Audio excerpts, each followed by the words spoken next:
painting and staining for wall ideas. Suppose you want to change the character of some hand painting you've just done. It just is a little too bright, a little too newly painted. A glazing technique that's very quick and effective. I have a water-based glaze, which is transparent, and I am going to just put some glaze on the surface. Supposing this is a wall, it's going to be tough because it's paper. I'm just going to squirt with my squirt gun with some water over the glaze, and then perhaps just gently wipe down. I'm going to put this on the flat because my wall wouldn't bend. And just maybe antique stain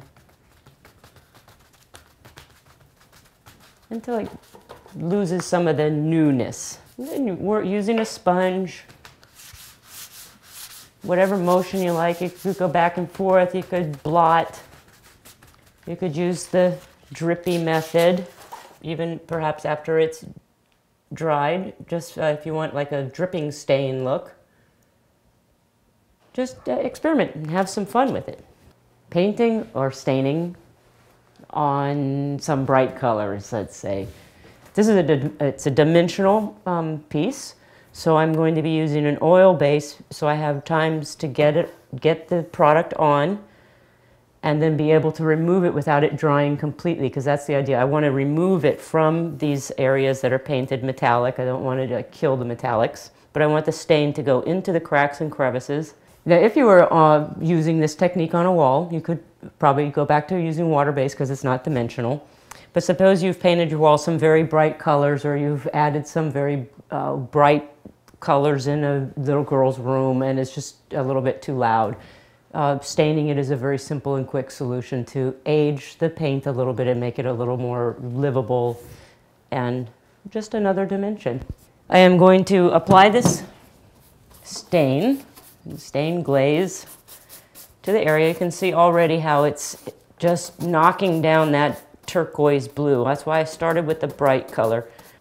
The nice thing with the oil base is that you do have drying time and it will wipe off, whereas water base is going to dry and you won't be able to wipe it off. And if you use a sponge or something, you're going to wipe off the work that you did as well. So just with a rag, I'm just going to go back in and wipe off the areas that I don't want to be covered with the blackish stain, and perhaps just dab around, ragging, using a dry brush for some, maybe just stipple it, more painting techniques, stippling and ragging, and just evening it out until it looks the way you want it to look.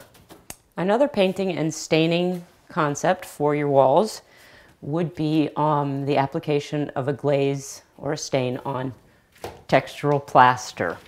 And this texture has been primed, and as you can see on this side, you can barely see it. So my thought would be, why bother having texture unless you see it? So let's bring it to life by rubbing in this stain.